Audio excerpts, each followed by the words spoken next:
Olá, amigos do canal Caminhos da Literatura, bem-vindos! Eu sou a Domingas Monte e trago-vos novidades como sempre. Hoje vou falar-vos de um escritor angolano, Oscar Ribas, e do seu livro Wanga. Wanga, que em Quimbundo significa feitiço. Venha conosco!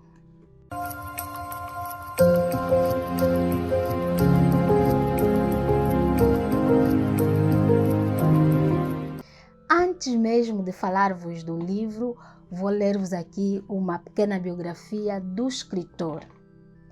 Oscar Ribas nasceu no dia 17 de julho de 1909 e faleceu no dia 19 de junho de 2004. Escritor, poeta, jornalista e ensaísta angolano. É considerado o fundador da ficção literária angolana moderna.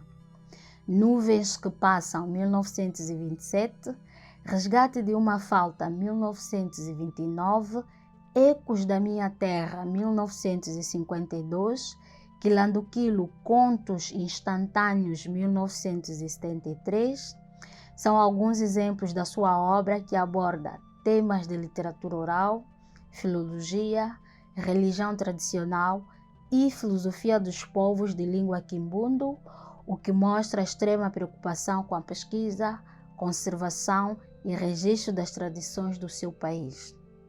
Reconhecido e homenageado nos meios literários nacionais e internacionais, o autor foi galardoado com o Prêmio Margaret Wrong, 1952, Prêmio Etnografia do Instituto de Angola, 1959, e Prêmio Monsenhor Alves da Cunha, 1964.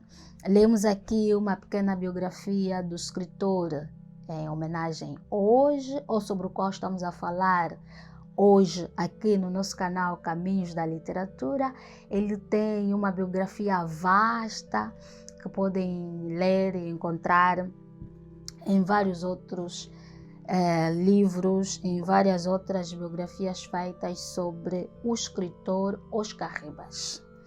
Antes de falar-vos um pouco do livro, vou ler-vos aqui uma parte do prefácio que foi escrito pela investigadora Irene Guerra Marques em 2009.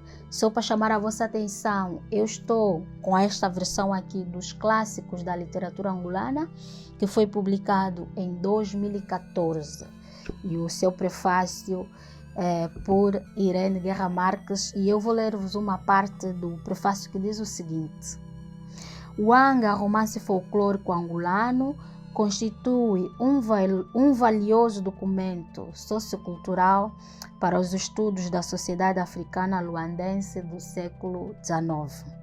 Concretamente, citamos da sociedade negra inculta, um mundo de costumes estranhos à volta dos quais predomina o feiticismo, como o próprio autor, o escritor Oscar Ribas, o descreve. E pois neste ambiente de indígenas de Luanda, nesta atmosfera de práticas feiticistas, as quais se misturam práticas resultantes de um sincretismo cultural e religioso, tal como a devoção a Santo Antônio da Igreja do Carmo, que se desenrola toda a ação. E o prefácio continua, depois podem ler todo ele, para quem tiver essa versão ou conseguir esta versão. E também para aqueles que já leram o livro, é uma forma de voltarmos a ele.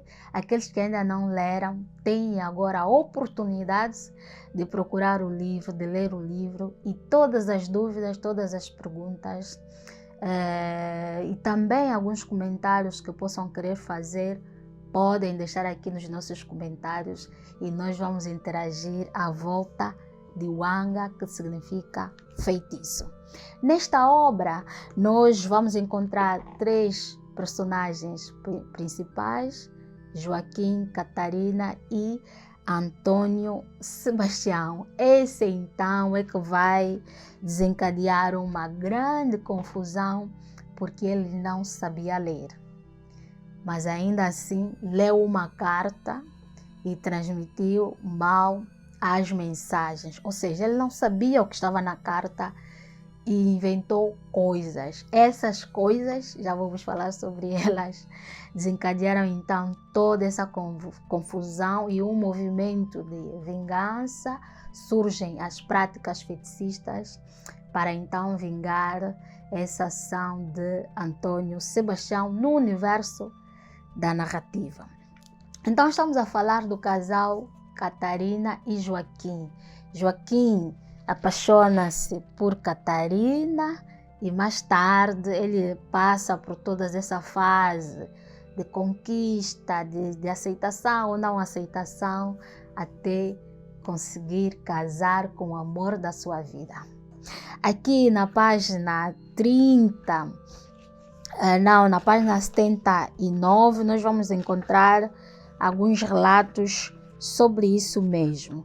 Joaquim era um carpinteiro, mas depois teve que ir a uma outra comunidade para poder fazer negócios. Exatamente, ele foi a Cabir, e foi a partir de Cabir que ele escreveu a sua amada Catarina.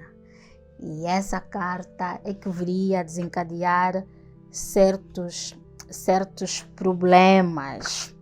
Mas antes mesmo de entrar nesse problema, eu quero ler um pouco do trecho da página 30, onde nós encontramos uma parte daquilo que são os costumes da sociedade daquela época, nomeadamente século XIX, como já ouvimos falar aqui no prefácio, e ele aqui traz algumas situações do dia a dia, um linguajar próprio dessa comunidade, conforme se disse no prefácio, inculta, ou seja, que tinha poucos estudos e por isso tinha um linguajar também muito próprio, ou seja, o linguajar popular.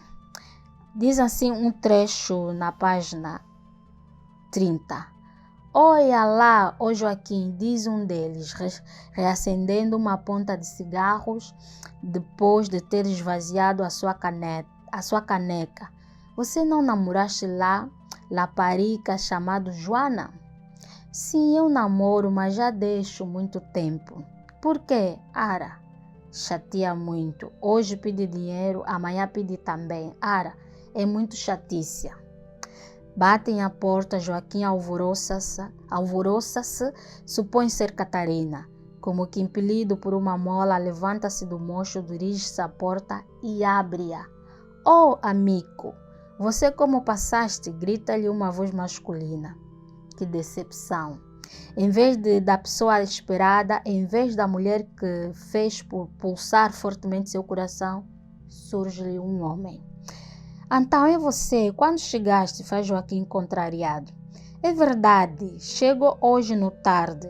Antônio Sebastião, grande negociante de Ambaca, entra dando um sonoroso boa noite, cavalheiros.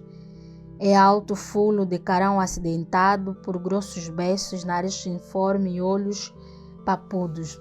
Então, Joaquim namorava uma outra rapariga, Joana, mas ele desinteressou-se por ela porque ela pedia muito dinheiro e estava perdidamente apaixonado por Catarina e assim viria a tornar-se seu marido. Na página 79, ele então já tinha ido a Cabir fazer negócios, ou seja, envia uma carta para sua amada. E esta carta é que viria a ser lida por Antônio Sebastião, cometendo os equívocos que cometeu. Havia 5 meses que Catarina se encontrava casada. Joaquim, a fim de lhe realizar mais fartos proventos que sua arte de pedreiro não lhe proporcionava, resolvera ir acabar em negócio aventureiro.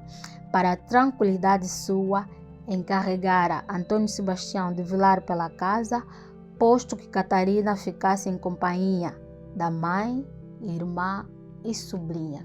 Então, Antônio Sebastião ficou encarregue de cuidar da Catarina até receber esta carta. A carta chegou, Catarina estava ansiosa, ela não sabia ler, e quem podia ler então era Antônio Sebastião.